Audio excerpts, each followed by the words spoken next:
In this session, we are learning about what are the physiological functions and how the muscles control happens in during the babyhood period. So here physiological function means the baby has to adjust with the outside environment, and later on it has to adjust with some of the physiological functions, say for example eating pattern, sleeping pattern, or elimination function. All this will be called as a physiological function, and along with the development or adjusting with the physiological function, the child must control over muscles. So here the small gross and fine motor developments are going on. It has some control over gross motor and fine motor muscles. So what are those? Everything will be covered in this session. So ಈ ಒಂದು session ಅಲ್ಲಿ ವಿಕಾಸ ಮನೋವಿಜ್ಞಾನದಲ್ಲಿ ಇರುವಂತಹ ಒಂದು ಮಕ್ಕಳ ಒಂದು ಮಗುತನ ಅವಧಿಯಲ್ಲಿ ಆಗುವಂತಹ ದೈಹಿಕ ಅಥವಾ ಶಾರೀರಿಕ ಕಾರ್ಯಗಳು ಯಾವ್ಯಾವು, ಮತ್ತೆ ಆ ಶಾರೀರಿಕ ಕಾರ್ಯಗಳ ಜೊತೆ ಯಾವ ರೀತಿ ಒಂದು ಸ್ನಾಯುಗಳ ನಿಯಂತ್ರಣವನ್ನ ಮಕ್ಕಳು ಈ ಅವಧಿಯಲ್ಲಿ ಸಾಧಿಸಿರುತ್ತಾರೆ ಅನ್ನೋದನ್ನ ಈ ಒಂದು ಸೆಷನ್ ಅಲ್ಲಿ ನಾವು ಅರ್ಥ ಮಾಡ್ಕೊತಾ ಇದೀವಿ. ಸೊ ಏನು ದೈಹಿಕ ಅಥವಾ ಶಾರೀರಿಕ ಕಾರ್ಯಗಳಂತಂದ್ರೆ ಮಕ್ಕಳಲ್ಲಿ ಒಂದು ಸ್ವತಂತ್ರವಾಗಿ ನಡೆಯುವಂತವ ಒಂದು ಹುಟ್ಟದ ಮೇಲೆ ಅದು ಸ್ವತಂತ್ರವಾಗಿ ಮಾಡಬೇಕಾದಂತ ಒಂದು ಆಹಾರ ಸೇವಿಸೋದಿರ್ಬೋದು, ನಿದ್ದೆಯ ಒಂದು ಪದ್ಧತಿ ಇರ್ಬೋದು, ಅಥವಾ ಮೂತ್ರ ವಿಸರ್ಜನೆ ಮಾಡೋದಿರ್ಬೋದು. ಈ ರೀತಿ ಬೇರೆ ಬೇರೆ ದೈಹಿಕ ಕಾರ್ಯಗಳನ್ನ ಅಥವಾ ಶಾರೀರಿಕ ಕಾರ್ಯಗಳನ್ನ ಮಗು ಮಾಡಬೇಕಾಗಿರುತ್ತೆ. ಸೊ ಅದು ಯಾವ ರೀತಿ ನಡೀತಾ ಅನ್ನೋದನ್ನ ಅರ್ಥ ಮಾಡ್ಕೊಳ್ಳೋಣ. ಜೊತೆಗೆ ಈ ಒಂದು ಅವಧಿಯಲ್ಲಿ ಮಕ್ಕಳಲ್ಲಿ ಆಗುವಂತ ಸ್ನಾಯು ನಿಯಂತ್ರಣ ಅಂದ್ರೆ ಮಕ್ಕಳು ಈ ಅವಧಿಯಲ್ಲಿ ವಿವಿಧ ರೀತಿಯ ಆಟದಲ್ಲಿ ತೊಡಗೋದ್ರಿಂದ ಅಥವಾ ಮನೆಯಲ್ಲಿ ಓಡಾಡ್ತಾ ಇರೋದ್ರಿಂದ ಒಂದಿಷ್ಟು ಸ್ನಾಯುಗಳ ನಿಯಂತ್ರಣ ಬೇಕಾಗಿರುತ್ತೆ. ಆಟಕ್ಕೆ ಸಾಮಾನು ಇಡೋದಿರ್ಬೋದು, ನಡೆಯೋದಕ್ಕಿರ್ಬೋದು, ಅಥವಾ ತನ್ನಗ್ ತಾನೇ ಊಟ ತಿನ್ನೋದಿರ್ಬೋದು. ಮಕ್ಕಳ ಕೈ ಮತ್ತು ಕಾಲುಗಳ ಎರಡೂ ಒಂದು ಸ್ನಾಯು ನಿಯಂತ್ರಣ ಬರಬೇಕಾಗಿರುತ್ತೆ. ಅದರಲ್ಲೂ ಚಿಕ್ಕ ಸ್ನಾಯು ಮತ್ತು ದೊಡ್ಡ ಸ್ನಾಯುಗಳ ನಿಯಂತ್ರಣ ಯಾವ ರೀತಿ ಇರುತ್ತೆ ಅನ್ನೋದನ್ನ ಈ ಒಂದು ಸೆಷನ್ ಅಲ್ಲಿ ನಾವು ಅರ್ಥ ಮಾಡ್ಕೊಳ್ಳೋಕೆ ಪ್ರಯತ್ನ ಪಡೋಣ. Dear students, in this session we will see what are the physiological functions during the babyhood period. Babyhood is a time when the fundamental physiological patterns of eating, sleeping and elimination should be established. So in the prenatal period, the physiological functions most of them are carried out through the mother umbilical cord, but after the birth the child has to learn or has to adjust with the physiological functions, or the physiological function must be established during the infancy period. As you know, it most of the time the baby needs or takes the time to the adjusting to the new environment. So in that after that in babyhood it should learn to establish the physiological functions. In that the first one is the sleep pattern. During the first year of babyhood, the duration of night sleep increases from 8.5 hours to 3 weeks to 10 hours at 12 weeks, and even then remains constant during the rest of the year. So for example, during the first year, after that adjustment process completed and after the child adjust with the environment outside the womb, then the duration of night sleep by the end of the first year, it increases from 8.5 hours to at 3 weeks and 10 hours at 12 weeks, and then remain constant during the rest of the year. So during the first 3 months, the decline in day sleep is balanced by increase in night sleep. As you know, the very young infants are always sleep during the day and also night, but later on the decline in day sleep is balanced by the increase in night sleep. Daytime they may engage in activities, they may engage in playing, or because of that the sleep is less during the daytime. So throughout the first year, wakefulness, that is sleep cycle of approximately 1 hour in length, occurs in both day and night. The wakeful and sleep cycle will be changed, or there may be some changes in the night sleep and the daytime sleep. The ಮೊದಲನೇ ಒಂದು ಶಾರೀರಿಕ ಕಾರ್ಯಗಳು, ಈ ಒಂದು ಮಗುತನ ಅವಧಿಯಲ್ಲಿ ಯಾವ ರೀತಿ ಶಾರೀರಿಕ ಕಾರ್ಯಗಳಿಗೆ ಮಗು ಹೊಂದಾಣಿಕೆ ಮಾಡ್ಕೊಳ್ಳುತ್ತೆ ಅನ್ನೋದನ್ನ ನಾವು ಒಂದು ಈ ಸೆಷನ್ ಅಲ್ಲಿ ನೋಡ್ತೀವಿ.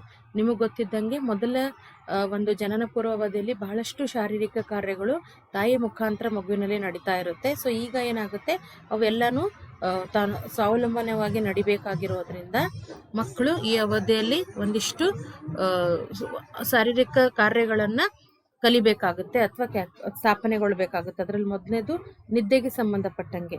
ಮೊದಲು ಮಕ್ಕಳು ಬಹಳ ಸಲ ದಿನದಲ್ಲಿ ಮತ್ತೆ ರಾತ್ರಿ ಎಲ್ಲನೂ 2 ಗಂಟೆಗೆ ಒಂದ್ಸತಿ ನಿದ್ದೆ ಮಾಡುವಂಥ ಒಂದು ಅಭ್ಯಾಸ ಇರುತ್ತೆ. ಬರ್ತಾ ಬರ್ತಾ ಏನಾಗುತ್ತೆ, ದಿನದ ಸಮಯದಲ್ಲಿ ಮಕ್ಕಳು ಚಟುವಟಿಕೆಯಿಂದ ಕೂಡಿರೋದ್ರಿಂದ ಅವು ಬೇರೆ ಬೇರೆ ಆಕ್ಟಿವಿಟೀಸ್ ಅಥವಾ ಚಟುವಟಿಕೆಗಳಲ್ಲಿ ನಿರಂತರ ಆಗಿರೋದ್ರಿಂದ ದಿನದಲ್ಲಿ ಬರುವಂಥ ನಿದ್ದೆ ನಿಧಾನಕ್ಕೆ ಕಡಿಮೆ ಆಗಿ ಅದು ರಾತ್ರಿ ವೇಳೆಗೆ ಮಾಡುವ ನಿದ್ದೆಯೊಂದಿಗೆ ಸಮತೋಲನದಲ್ಲಿ ಬರುತ್ತೆ. ಸೊ ಹಾಗಾಗಿ ಮಕ್ಕಳು ಬರ್ತಾ ಬರ್ತಾ ಹಗಲು ಹೊತ್ತಲ್ಲಿ ಎಚ್ಚರ ಇರೋದನ್ನು ಕಲಿತು ರಾತ್ರಿಯಲ್ಲಿ ನಿದ್ದೆ ಮಾಡೋದನ್ನು ಕಲಿತಾರೆ. The second one is eating patterns. From birth to until 4-5 months of age, all eating is in the infantile form of sucking and swallowing. So as we know, most of the time during 4 to 5 months, the main source of infant food is breastfeeding. So after that only it started to chew generally appears in the development pattern a month later than the biting. So after 5 months only the supplementary food is introduced to the infant. After that only it start to learn chew or sometimes to biting the things. So food dislikes which began to develop during the second year are result of prolongation of infantile eating patterns.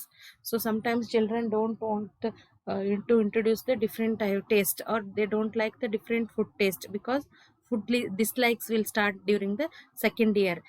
Most of the time during the first year their food is in the form of liquid, and the babies find it difficult to adjust with the semi solid foods after when we introduce the supplementary food.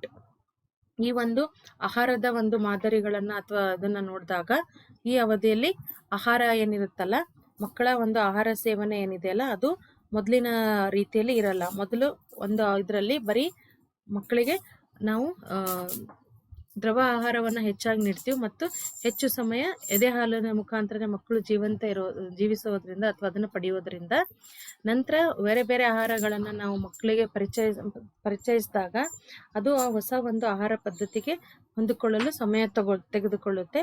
ಅದಲ್ಲದೆ ಮಕ್ಕಳಲ್ಲಿ ಇರುವಂಥ ಈ 2ನೇ ವಯಸ್ಸಿನ ಕೊನೆಗೆ ಏನಾಗುತ್ತೆ, ಅದಕ್ಕೆ ಆಹಾರಗಳಲ್ಲಿ ಒಂದು ಇಷ್ಟ ಮತ್ತು ಇಷ್ಟ ಇಲ್ಲದಿರುವಿಕೆಯನ್ನು ತೋರಿಸೋಕ್ಕೆ ಶುರು ಮಾಡುತ್ತೆ. ಮೊದಲು ಒಂದು ರೀತಿಯ ಆಹಾರ ಸೇವನೆ ಮಾಡ್ತಾ ಇರೋದು ಮಕ್ಕಳು ದ್ರವ ಆಹಾರದಿಂದ ಘನ ಆಹಾರಗಳಿಗೆ ಬರಬೇಕಾಗುತ್ತೆ. ಸೊ ಅಂಥ ಟೈಮಲ್ಲಿ ಅವ್ರು ಹಿಂದೆ ಸೇವಿಸಿದಂಥ ಆಹಾರ ಬದಲು ಹೊಸ ಹೊಸ ಆಹಾರಗಳನ್ನು ಪರಿಚಯ ಮಾಡಿಸಿದಾಗ ಮಕ್ಕಳು ಅದನ್ನು ಇಷ್ಟಪಡೋದು ಸ್ವಲ್ಪ ಕಷ್ಟನೇ ಅಂತ ಹೇಳ್ಬೋದು. The third one is elimination. The third physiological function is elimination process. So here on an average at the age of 6 months the infant learn bladder control begins between the age of 15 and 16 months. Bowel control around 6 months and bladder control around 15 to 16 month of age. So habit of control is established by the end of babyhood. Most of the children can tell if they want to eliminate. So most of the time daytime dryness is common, but sometimes during the night because of illness or because of tiredness or because of emotional factors the child may bedwetting. The habit of bedwetting will be in the babyhood.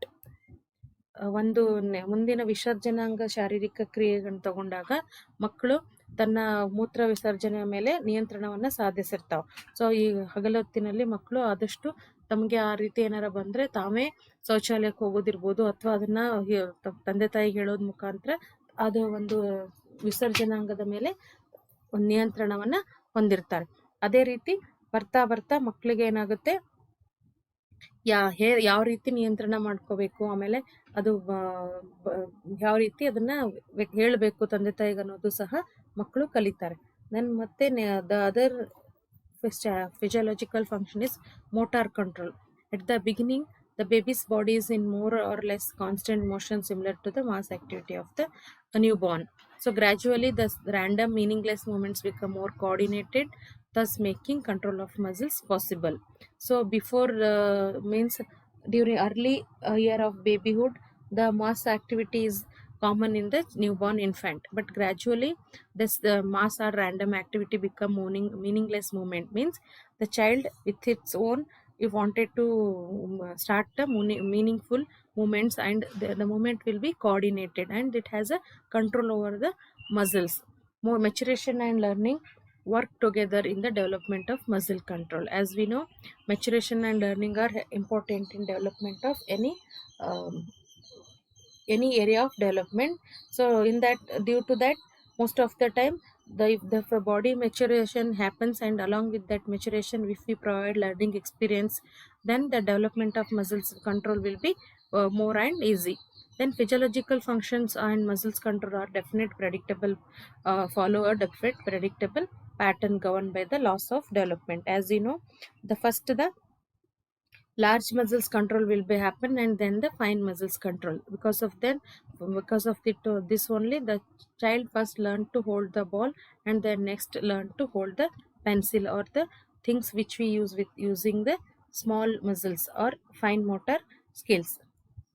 ಈ ಒಂದು ಸ್ನಾಯುಗಳ ನಿಯಂತ್ರಣ ನಾವು ತಗೊಂಡಾಗ, ಸ್ನಾಯುಗಳ ನಿಯಂತ್ರಣ ಈ ಅವಧಿಯಲ್ಲಿ ಮಕ್ಕಳಿಗೆ ಬಂದಿರುತ್ತೆ. ಮೊದಲು ಮಕ್ಕಳು ಯಾವುದೇ ಒಂದು ನಿಯಂತ್ರಿತ ಇಲ್ಲದಂತಹ ಚಟುವಟಿಕೆಯಲ್ಲಿ ತೊಡಗಿರ್ತಾರೆ. ಅದೇ ಮಕ್ಕಳು ಬರ್ತಾ ಬರ್ತಾ ತಮ್ಮ ಚಟುವಟಿಕೆಯನ್ನು ತಮಗೆ ಬೇಕಾದ ರೀತಿಯಲ್ಲಿ ನಿಯಂತ್ರಿತವಾಗಿ ಮತ್ತು ಒಂದು ಯಾವ ರೀತಿ ಅವರಿಗೆ ಬೇಕಾಗಿರುತ್ತೆ ಆ ರೀತಿ ಮಾರ್ಪಾಡುಗೊಳಿಸುವಂತ ಸಾಮರ್ಥ್ಯವನ್ನು ಹೊಂದಿರ್ತಾರೆ.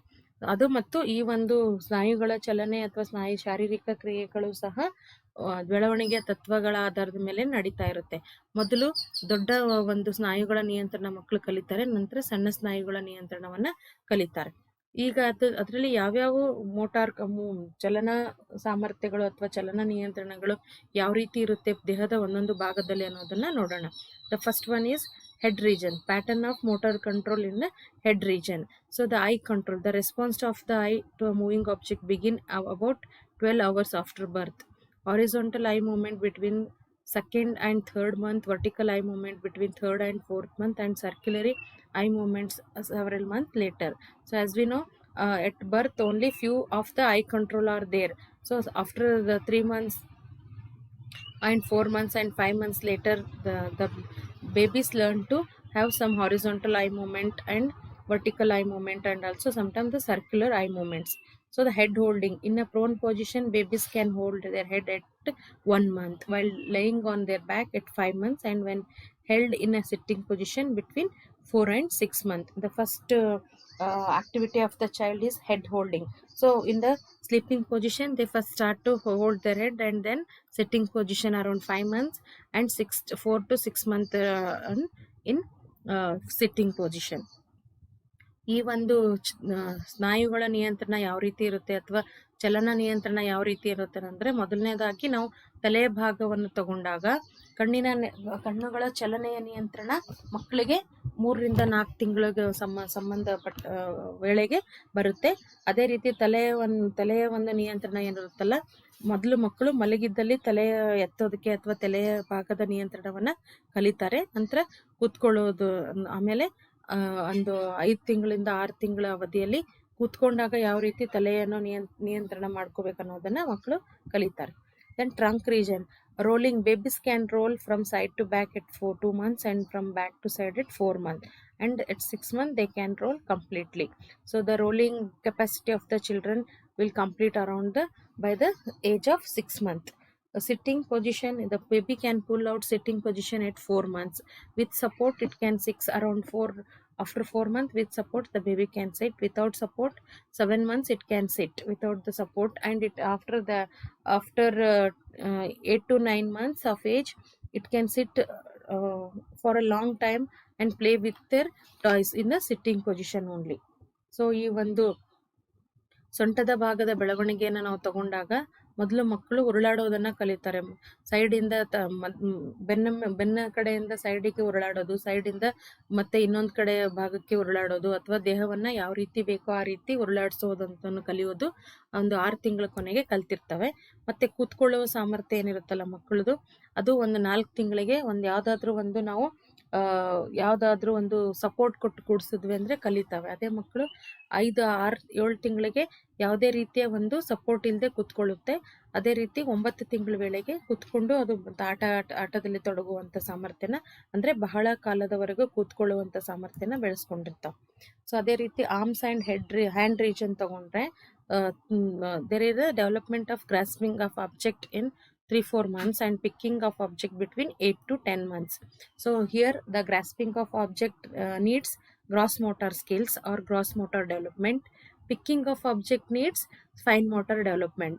Because of this, the child first learn to hold the ball, that is gross motor movement, and then learns to hold the small objects, say for example pens or beads or anything which are small, we use with the fingers. Then arms, the babies can reach for object by 6 to 7 months and can pick up small object without random movement by 1 year.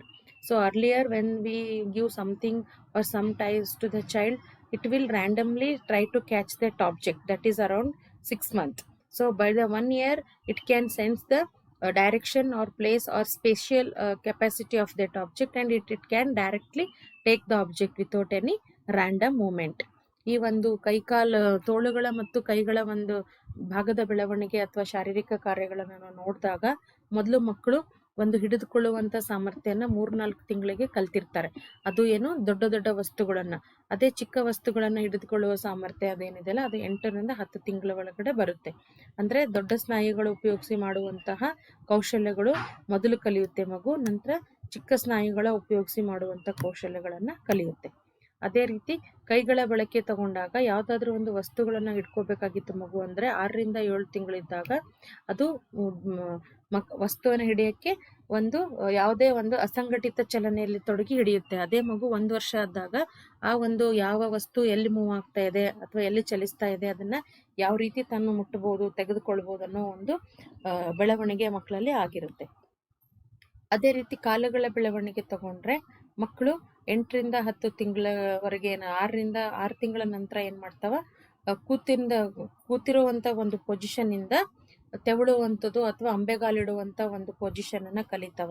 ಅದೇ ಮಕ್ಕಳು 1 ವರ್ಷದ ವೇಳೆಗೆ ನಿಂತ್ಕೊಳ್ಳುವ ಸಾಮರ್ಥ್ಯವನ್ನ ಕಲಿತು ಅದು ಒಂದೂವರೆ ವರ್ಷದ ಸುಮಾರಿಗೆ ಏನು ಸಪೋರ್ಟ್ ಇಲ್ಲದೆ ಅಂದ್ರೆ ಯಾವುದೇ ಒಂದು ಆಧಾರ ತೆಗೆದುಕೊಳ್ಳದೇನೆ ನಡೆಯೋದನ್ನ ಕಲಿತಾವ. 1.5 ವರ್ಷದ ವೇಳೆಗೆ ಅಥವಾ ಒಂದು 13 ತಿಂಗಳ ವೇಳೆಗೆ ಏನ್ ಮಾಡ್ತವೆ, ಯಾವುದೇ ರೀತಿಯ ಸಪೋರ್ಟ್ ಇಲ್ಲದೆ ಮಕ್ಕಳು ಹೆಜ್ಜೆಗಳ ಇಡೋದನ್ನ ಕಲಿತಾವ. So when we take about the development of physiological function of leg region, around children's learn to crawling and creeping around 7 to 8 months, and after that around 10 months the babies can stand without support, and with support it can walk around 14 months, and without support with support it can walk around 1 year, and without support it can walk around 14 months. So these are the few of the physiological functions which are carried out in the babyhood period. This will help in the babies to explore the environment during the